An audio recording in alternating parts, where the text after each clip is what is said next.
Hey mates, welcome to Craft of the Draft. I'm your host Phoenix Trinidad and I'm joined as always by the expert here, Jonty Ralph Smith. We're taking a look at the 2026 draft prospects because we had a special game over the weekend. Yes, we did. I was there, a doubleheader at Casey Fields. Vic Metro took on Queensland after Vic Country's game against New South Wales ACT. So plenty of talent on show there. Plenty of talent that also wasn't on show from WA, South Australia and Tasmania that we'll be taking a look at, as well as some of the names that were rested. So plenty of talent in 2026.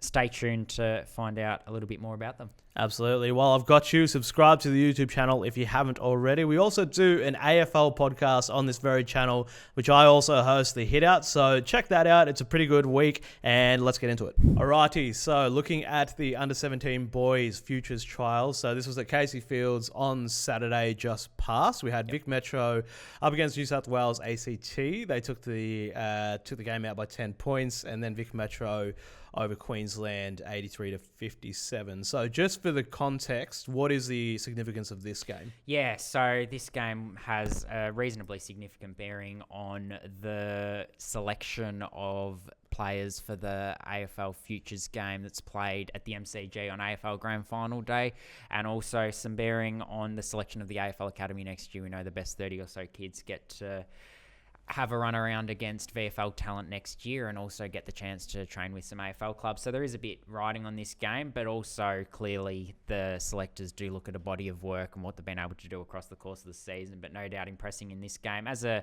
fair few prospects are able to do that we'll go over, goes some way to putting yourself in lights. Yeah.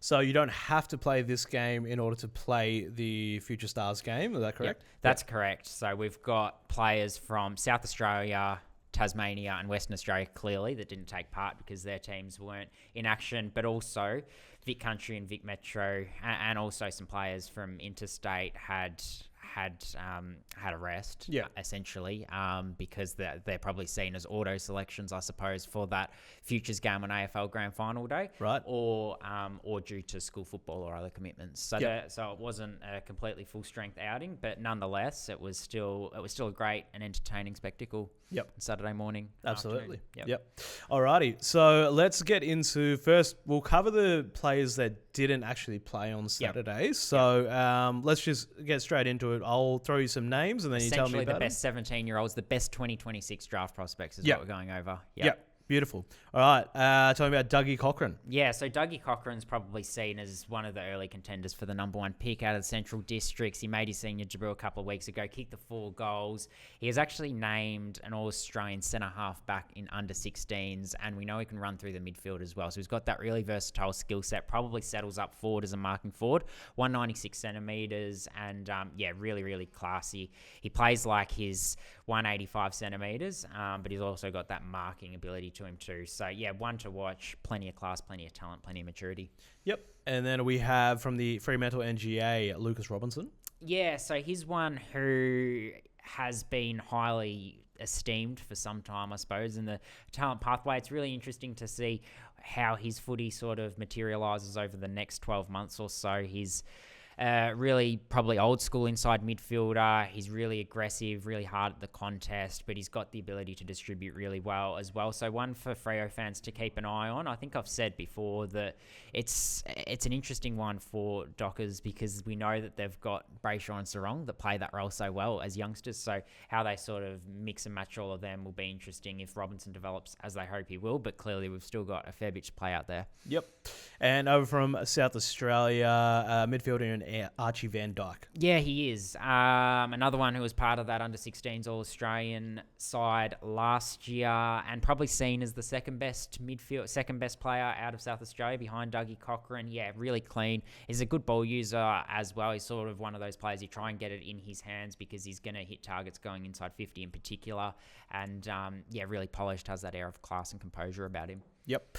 And a couple of boys out from the Geelong Falcons. They know how to raise them down there. So Noah Williams and Jack Pickett. Yeah, so both of these boys eligible to play on the weekend, but didn't play because they got the chance to play for Vic Country's under-18s this year. So Noah Williams played on the wing in Vic Country's last match against Vic Metro and, showed what he had.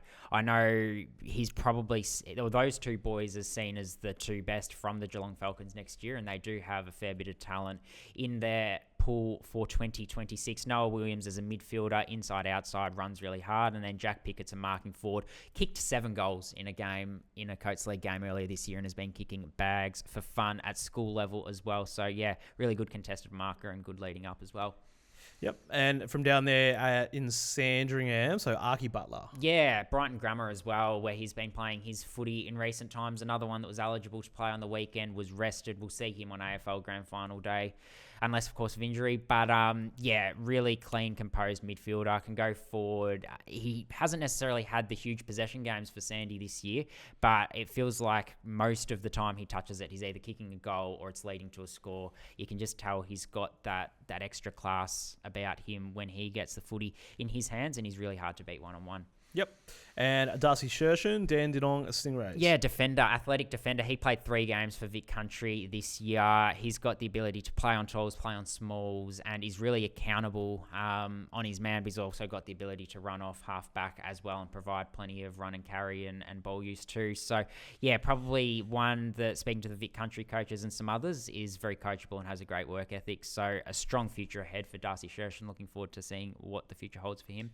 Yep, and a Western Jets boy, unfortunately missing out due to injury, so Lockie Hicks. Yeah, so he took out Vic Metro's MVP at under-16s level last year. So, yeah, quite highly regarded, really good midfielder, runs really hard, but he's got a good aerial game, and you don't necessarily associate that with midfielders all the time. It's more forwards and defenders. But you take a good contested mark, runs hard, has basically carried the midfield for Wesley College as well this year. But, yeah, foot injury just ruled him out on the weekend, but is definitely probably the top leading Western Jets draft prospect for 2026 alongside Khaled Elsuki, who we'll talk about a little bit later. Yep. A couple of boys from the Northern Knights in Tate Hodgson and Harry Van Hattem. Yeah, those two boys will have really thrived learning off Anthony Rocker as head coach at the Northern Knights. They're both key position prospects. Both have had their injury troubles over the journey and were also part of the Vic Metro squad or Vic Metro train-on squads. So that's a really positive part of their development. But yeah, Tate Hodgson probably seen more so as that defender who has got the ability to take intercept marks and is a really neat ball user. And Harry Van Hattem more as a forward ruck at this stage, and he's already over 200 centimetres and potentially got some more growing to go. Got the one game for Vic Metro at the end of the carnival. Yep. And Ethan Drever from the Rebels? Yep, he's a player who has also been a little bit injured this season, but is clearly the best player out of the GWV Rebels for 2026. Will probably skipper their side next year. He's a really good ball user. He's got that balance in the midfield, can play inside, can play outside. But yeah, he's one of those players you want to get the ball in his hands because he always makes things happen. Yep. From Bendigo Pioneers, Cody Walker. Yeah, so plenty of talk clearly about him in the AFL industry. He's just chosen nominated Carlton father-son. So, yeah, Blues fans will get access to a top 10 talent in Cody Walker. There's no doubt about that. Competitive, he's classy, he's clinical by foot. He's got the ability to kick goals. He's hard to beat one-on-one. He's got everything you sort of want, and he can play across all 3 lines. I think eventually he'll probably be an AFL midfielder, just given how influential he will be in time. But, yeah, he's got it all. Yeah, exciting. So looking across the pond now down to Tassie. Yep. So Charlie Bovill. Charlie Bovill, yeah, so long rated. Unfortunately, had an injury interrupted pre-season, which has perhaps limited his output to some degree this year. And we know Tassie don't play as many Coates League games as what the Victorian Coates League clubs do. But yeah, he's a tall utility. He's got the ability to play at either end. He takes marks. He can kick goals, or he's got the ability to stop goals as well and man up and lock down. So yeah, clearly Tassie's best player for next year, probably alongside Ryder Bug, who's worth touching on as well as an athletic and tough sort of player who's got a turn of speed about him. Yep. And over in the West Coast from the NGA over there, so Garrison Ken. Garrison Ken, another one. So I talk about Ryder Bug's speed. Garrison Ken has got speed and more speed. It's unbelievable watching him. You blink and you'll miss him. He's left-footed and he's really quick, obviously, but he's just got those traits that you want to set the game up off half-back. His offensive run is is so damaging, and he sets the game up really well. So yeah, one to watch for West Coast fans. Hopefully his trajectory continues to remain strong. Yep. And a ruck out of South Australia in Ethan Herbert. Yep, he was part of the squad for South Australia's under-18s national championships this year. Didn't get a game because of the emergence of Sam Ainsworth and how consistent he was throughout the carnival, but clearly the leading ruck next year, and will clearly the leading ruck rather out of South Australia next year, and will take the leading mantle for the Crow Eaters, and has been in really good form at Sample under-18s level as well. Showed what he's able to do. Still raw, but yeah, plenty to work with. Yep. And another famous name here, so Kobe Lacroix, nephew of Mark Lacroix. Nephew of Mark Lacroix and son of Brent Lacroix, who played at North Melbourne. Unfortunately for North Melbourne fans, Brent didn't play enough games for the Roos for Kobe, who's a prodigious talent to qualify as a father-son. But yeah, small forward, quite like Mark Lacroix, and he's got the ability to go in the midfield as well. But yeah, you don't want to give him any space in the forward sort of 50, because he will make you pay, and he'll put it on the scoreboard. He's got so many different avenues to go. Yeah, sounds familiar. Tanner Armstrong from Richmond NGA. Yeah, he is. So Murray Bushrangers prospect. He's really tough. Another one of those who is excellent off half back. He locks down on his man and probably has that accountability to ensure that he isn't conceding goals or isn't conceding marks either. But then also provides a lot of dash and a lot of dare by taking the game on. So yeah, one to keep an eye on for Richmond fans who might be a little bit sad they didn't get Cody Walker, but Tanner Armstrong is one that hopefully is able to emerge in the next 12 months or so as part of the under-16s All-Australian last year. Yep. Good stuff. Right, so those are the boys that didn't play. Let's get to... forgot one. Leo Steed. Leo Steed. Yeah, it's worth touching on Leo. West Australian, go, essentially. He gets the ball. It feels like the game goes... a million miles an hour, and he's always wanting to advance the ball towards goals. I really like watching him. He provides lots of energy, provides lots of, offensive run, but also has got the ability to sort of go inside and win his own footy as well, which you need. Yeah, absolutely. So those are all the boys that didn't play. Yeah. Unfortunately, didn't get a game due to one reason or another, but... the best of those who did play. So let's start with the Vic Country boys who got over the New South Wales ACT. So we'll start down with Northern Knights tall forward in Lewis Hounsome. Yes, we'll start with a Vic Metro player. Yeah. 9 disposals he had, which doesn't jump off the page at you, but he's just one of those players who really, really excites you with his ability to take marks. And he didn't play the under-16s last year, the national championships, as a result of injury, but is seen as one of the leading contenders, sort of first round contenders next year. He like Tate Hodgson and Harry Van Haddam, he'll learn plenty off Anthony Rocker down in the Knights program with his contested marking. He's got the ability to go through the ruck as well, which we saw on the day, and yeah, had the 3 shots on goal, kicked 2-1, but his athleticism as a tall is something that's really eye-catching, as is his marking. Yeah.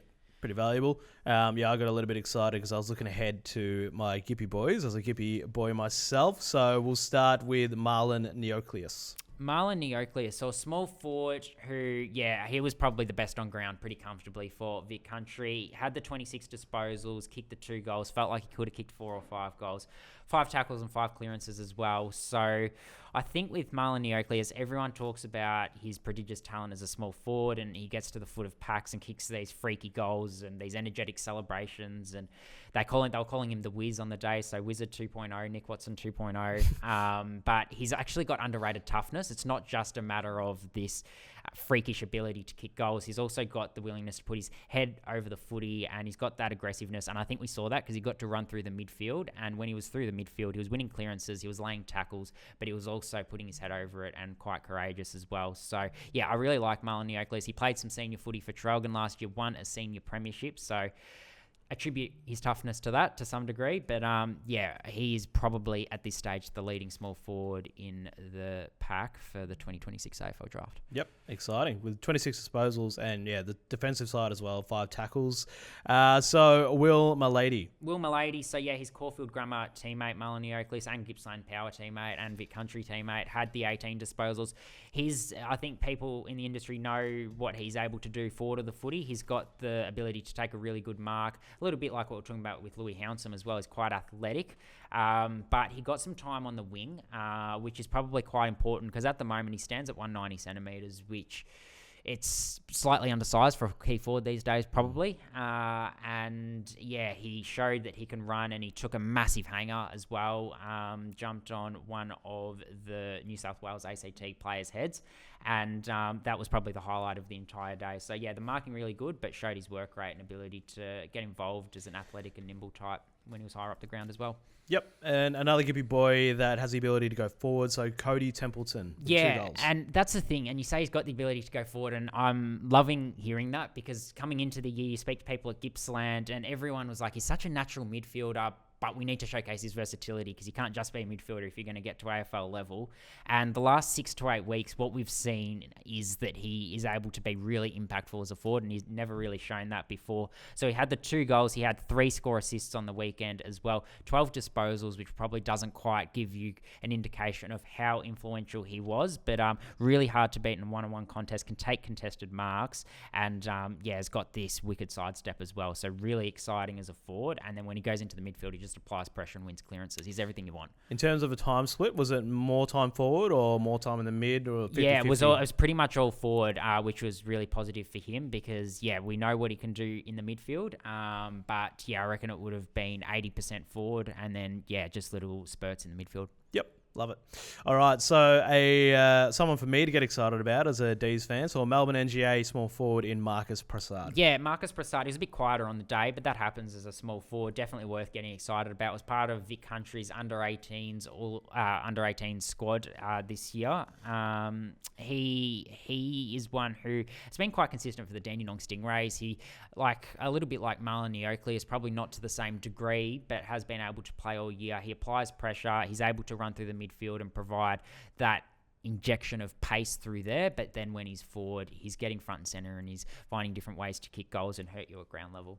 Yep, absolutely. So moving now to Jordan Knap, who I believe was the Vic Metro lead disposal getter on the day. Yes, he was. 26 disposals he had, which crept up on me a little bit. He did win a lot of his disposals around the contest, but then we know he's got the ability to run really hard as well. Spent some time on the wing. Really, really impressive. His form for the Eastern Rangers has been absolutely sensational. I think they're going to be a really strong team next year, the Eastern Rangers, and he is going to be one of their leaders. Just a clinical ball user, and when he gets it, he's got this polish to find teammates that not many others do. Yep.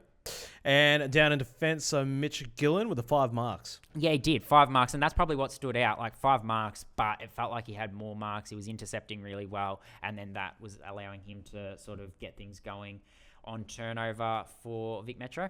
Yep. Archie Spencer.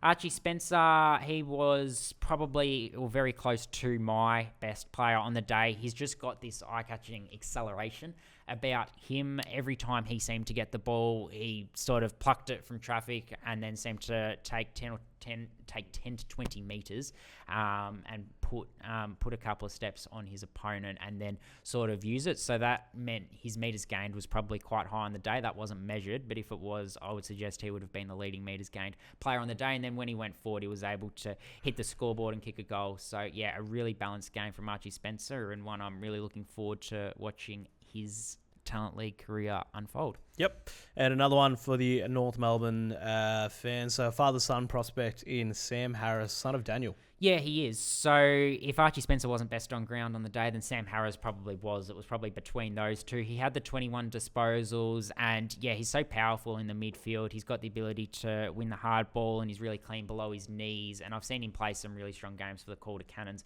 as well. Probably the one thing for Sam Harris going forward is what else can he do other than play in the midfield, because all of his really good footy has probably been in the midfield. So just showing he's got that versatility a little bit more. But there's no doubt that if you're after a midfielder, then Sam Harris is certainly your go-to. Yep.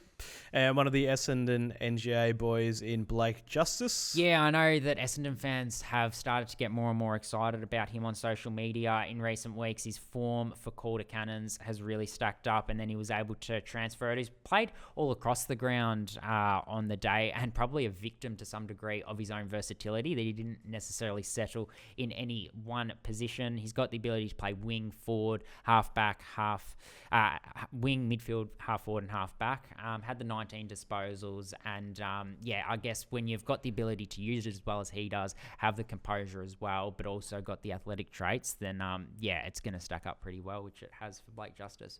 Yep. And a Geelong Falcon boy, Charlie Hanegraaff, midfielder, but snagged a goal as well. Yeah, he did. And that goal came from just pushing forward, burning his opponent through sheer work rate, and then he was able to get on the end of one. But it was really clinical through the midfield, and it was good to see. He's been in really good form in the APS competition. His brother's also part of the Geelong Falcons program. He's a top agent this year, Archie Hanegraaff. And Charlie just has the ability to shrug off tacklers really well, and he's got this raw power. So, looking forward to seeing him develop. Probably the best game I've seen him play. Yep. And Harry Chapman, winger from the Eastern Rangers. Yeah, really hard-working, disciplined, and allowed Metro to sort of shape the ball from defense to offense, and was really good in transition. Yep.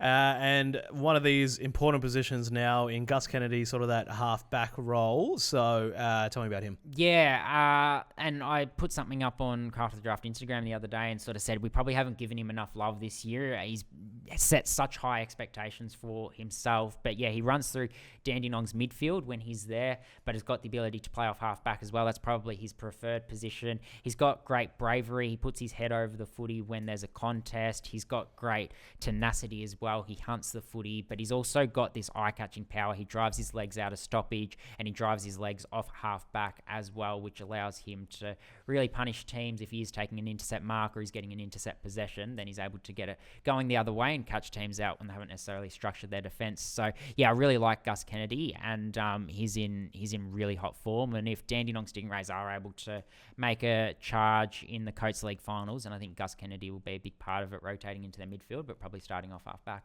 Yep.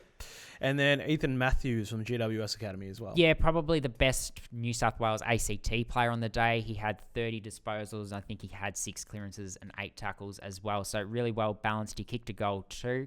He got a game for the Allies this year, which sort of underlines how highly he's viewed. Probably at this stage, you'd almost argue he's the leading New South Wales prospect for 2026, but he's got the ability to get the footy. He's really polished and balanced, can be an inside midfielder or outside midfielder or forward. Yep. And another talent out of Geelong, Darcy Harrington. Yeah, Darcy Harrington. Yeah, really, really glad to see him playing footy. He missed the first 2/3 of the season with injury, had the 15 disposals. A lot of those would have come in the first half. But he's got speed. He's got polish off the half-back line. That's what he showed on the day. But he's got the ability to play a couple of different positions. He got some games as a double bottom major for the Geelong Falcons last year. And played his return game last week, got the 16 touches, looked like he didn't miss a beat. And I'm looking forward to him hopefully having a strong next month for Geelong to hopefully set himself for a really strong top-aged campaign, because I think he will have a point to prove, because he's got great athleticism and great skills. Yep. Now, we mentioned this guy before, so Khaled Elsuki. Yeah, so Western Jets prospect, one of their leading prospects alongside Lockie Hicks. He's a Western Bulldogs Next Generation Academy player as well. So, he's a prospect who is a small forward. The Dogs probably, to some degree, you could argue, would need some small forwards. We know their tall forward stocks are pretty good with Norton and Darcy at the moment. But, Khaled Elsuki has got the ability to, get to the foot of packs. He kicks goals, and, he's got a real nose for goals. He always knows where they are. And, he's probably got that deceptive strength as well, so he's hard to beat in a one-on-one contest. Yep. And Gus Texier from Sandy Dragons, St. Kevin's as well. Yeah, and St. Kevin's has been where he's probably announced himself. He has been able to play some really good footy there. His form has been as good as anyone for St. Kevin's, and then he was able to translate that on the weekend. He's really strong, really powerful, really tough, and when he wins his footy, he's pretty efficient with it as well. I like his decision-making. So, the 20 disposals, but felt like he had a fair bit more than that, to be honest. Yep. And now a name that everybody's probably already heard of at this point, but we're going to be hearing a lot more about in Cooper Hodgej. Yeah, so he only had the 8 touches on Saturday. He also had the 10 tackles, and I think that tackling tenacity is what we can get used to with Cooper Hodgej. There was a game earlier in the season where he had 16 tackles. So you think of Luke Hodge and you think of how hard and tough he is. Cooper Hodge is a little bit of a chip off the old block in that regard. He plays with great intensity. He's got a hard edge.